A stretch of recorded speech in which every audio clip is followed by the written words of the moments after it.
मेरी आवाज़ सुनिए सरकार। मैं मुकेश पटेल एमपी बुंदेलखंड से आता हूँ। मेरे पत्रकार बंधु आपको भी बहुत बहुत बधाई।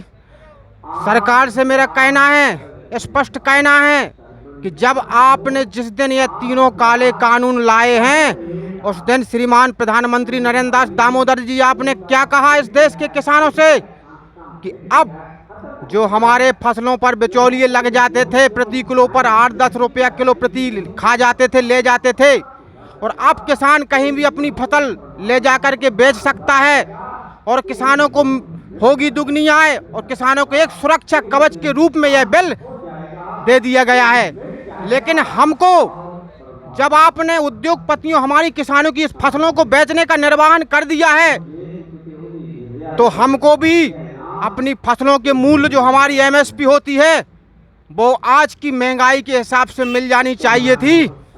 मोदी साहब, देश का किसान छोटा है, 85% किसान कमजोर है। वो चाहता है अपनी फसल बेचना अपने ही जिले में। इतना सक्षम किसान नहीं है कि इस राज्य से उस राज्य तक अपनी फसल को ले जाए। मोदी साहब, देश का जो छोटा व्यापारी है वो क्या करेगा? आपने उद्योगपतियों के फसलों बेच दी हैं। जो छोटा वो छोटा व्यापारी कौन?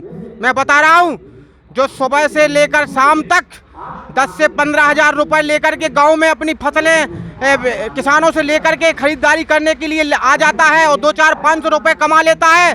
वो व्यापारी क्या करेगा? टूट जाएगा। हमको पूरे समूचे भारत के किसानों को, मैं एमपी से आता हूँ, मेरा यहाँ मेरे पत्रकार महोदय जी, इतना बुरा हाल है कि आज के टाइम पर गेहूं का रेट 14-15 रुपए किलो बिक रहा है। जो राई होती है, तिलहन होती है, दलहन होती है, मसाले होते हैं, हमारे एमपी में ज़्यादा उपजाए जाते हैं और उनका इतना बुरा हाल है। जवा, ज्वार, मक्का, अरे आपने कहा था 10 रुपये 25 रुपये किलो बिकने। और एक पत्रकार महोदय जी जो सुधीर चौधरी साहब होते हैं, कौन से पत्रकार हैं, वो डीएनए टेस्ट करते हैं, रोजाना बैठते हैं, आते हैं, चले जाते हैं, बताते हैं, किसानों को बरगलाते हैं। अरे वो उन्होंने कहा कि अब किसान का गेहूं 12 रुपये किलो एक्स्ट्रा बिकेगा, तो कहीं बिक तो नहीं रहा है, कहीं दिख तो नहीं रहा है। अरे आप किसानों को ये झूठ के पुलंदे में नहीं बांधिए, क्योंकि किसान जान चुका है कोरे भाषण से किसानों के, गरीबों के पेट नहीं भरते और अच्छे दिन आ जाते तो आज किसान आत्महत्या नहीं करते। मेरे किसान भाइयों, चिंता मत करना है। मोदी सरकार की हर चाल अपन ने परख ली है, समझ ली है, जान ली है। ये मोदी सरकार ने हम लोगों को एक धोखा देने का काम किया है। हमारी जो एमएसपी होती है, मूल और तौल की जो गारंटी होती है किसानों की फसलों की, हमको वो चाहिए, क्योंकि आपने हमारी फसलें मर बेच दी हैं उद्योगपतियों के पास, लेकिन हमको कोई मूल और तौल की गारंटी नहीं दी है। आप हमारे जो सरकारी रजिस्टर तंत्र से हमारी फसलें बिक जाती थी उससे आप अलग कर देना चाहते हो। ये हम नहीं बर्दाश्त होने देंगे, ना आपकी चाल को हम सक्सेस होने देंगे। ये किसान आज पर्यावरण खतरे में है। आज देश का छोटा किसान है जो, अरे बिल ही बनाने थे, ऐसे बिल बनाते जो सामंतवादी ताकतें हैं भारत में, पैसे वाली ताकतें हैं भारत में, वो छोटे किसानों के जमीनों पर अवैध कब्जा किए हैं।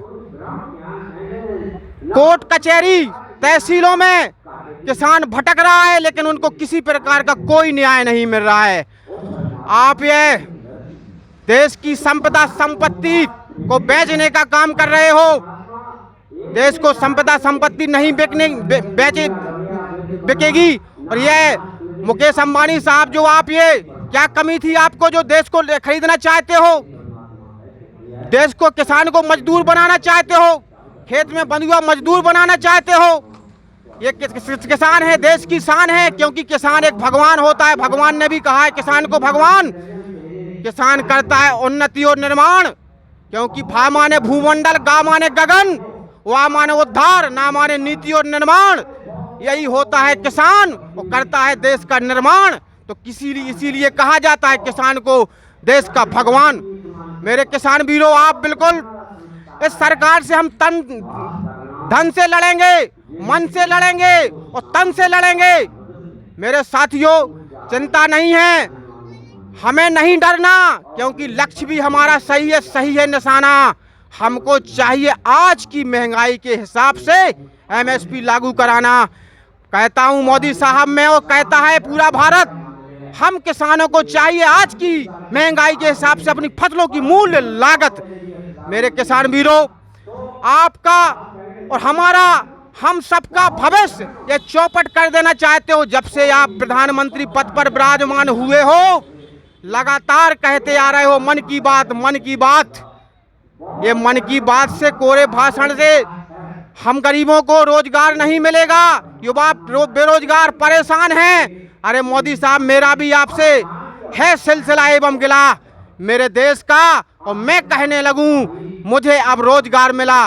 मोदी साहब, ये भाषणों से आप देश को चलाना चाहते हो, देश का भविष्य बातों से नहीं चलता, यहाँ व्यवस्थाएं बनानी पड़ती हैं, व्यवस्थाएं बनानी पड़ती हैं। आप देश को गुमराह करना चाहते हो, देश को एक सपना दिखाना चाहते हो, आर्थिक निर्भरता, आत्म भारत निर्भरता, आत्म भारत बनाएंगे। लेकिन भारत की जो किसानों की और पूरे जन जन की आर्थिक निर्भरता है वो कमजोर है, तो ये भारत कैसे आत्मनिर्भर बनेगा? और आत्मनिर्भर तो आप ही लोग नहीं बना पा रहे हो। देश के नेता और अभिनेता विदेशों में अपने बच्चों को पढ़ाते हैं, वहां से नमकीन, बिस्कुट, चड्डी, बनियान, कपड़े तक लाते हैं, और आप लोग देश की आर्थिक निर्भरता को कमजोर करते हुए जाते हैं। मेरे साथियों, ये आरएसएस, श्रीमान मोहन भागवत, मैंने पूछा एक आरएसएस के बंधु पत्रकार महोदय जी, आरएसएस के मुख्यालय में गया एक बार, और मैंने पूछा ये आरएसएस है क्या? बोले ये तो एक विचारधारा है, जिसकी विचारधारा अच्छी उसी की ये आरएसएस है। अरे मैंने कहा आज किसान देश का रोड पर है, अपना हक अधिकार की लड़ाई लड़ने के लिए भीख नहीं मांग रहा है, वो अपना हक मांग रहा है। लेकिन आपके जो प्रमुख मोहन भागवत जी हैं, उनकी आवाज एक भी बार नहीं निकली किसानों के प्रति। ये कैसी विचारधारा है आपकी? मैंने कहा ये आपकी कोई विचारधारा नहीं है, आप हिंदुत्व का राज्य को हिंदुत्व के माध्यम से ये देश को चलाना चाहते हो, लूटना चाहते हो। ये भारतीय जनता पार्टी ने करती क्या है? राम राम का नाम रटती है, माल पैसा पूरा इसका एक लक्ष्य है, राम राम रटते रहना, भारत का माल संपत्ति, धन संपत्ति बना लेना अपना। अरे मेरे किसान वीरों, मेरे किसान साथियों, इसके चक्कर में नहीं पड़ना है, ना कांग्रेस ना भाजपा।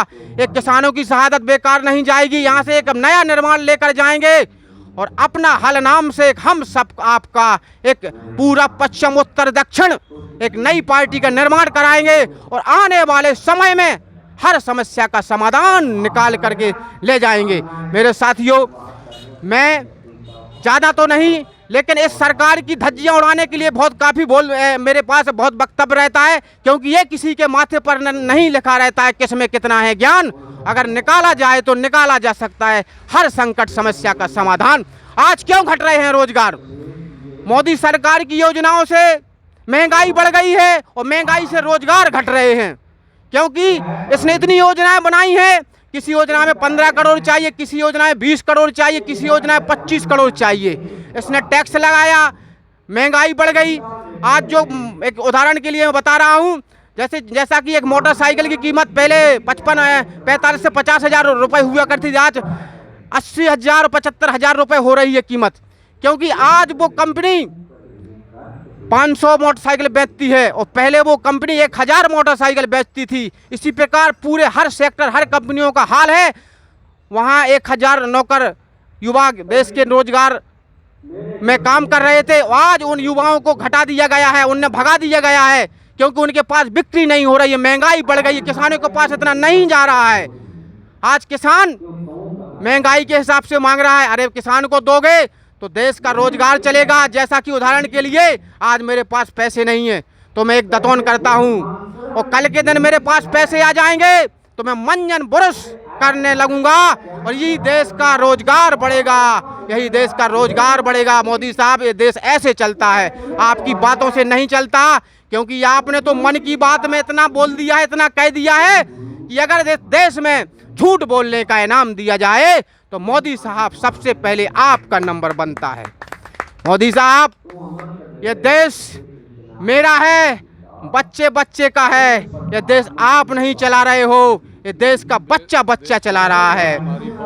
ये हमारा देश है, हमारी फौज है, हमारी पुरुष सब है, हमारा ही वोट है। हम जब चाहे सत्ता से तुमको बाहर कर देंगे। वो तय है कि हम किसानों की अगर आपने बात नहीं मानी, हमारी मांगे नहीं मानी, तो ये आने वाले समय में आप सत्ता से बाहर हो जाओगे। मोदी साहब, ये लक्ष्य भी सही है निशाना। किसानों का एक ही उद्देश्य है कि तीनों कानून वापस कराना। और मोदी साहब, झूठ बोलने से किसी का पेट नहीं भर जाएगा। हमको आज किसानों को जो आवश्यकता है, हम अपनी हक और अधिकार की लड़ाई के लिए लड़ रहे हैं। हमारी बातों को मानिए, नहीं तो आप सत्ता से बाहर, बिल्कुल क्लियर है, स्पष्ट सत्य है, हो जाएंगे। मैं पुनः अपनी बात को समाप्त करता हूं। नमस्कार।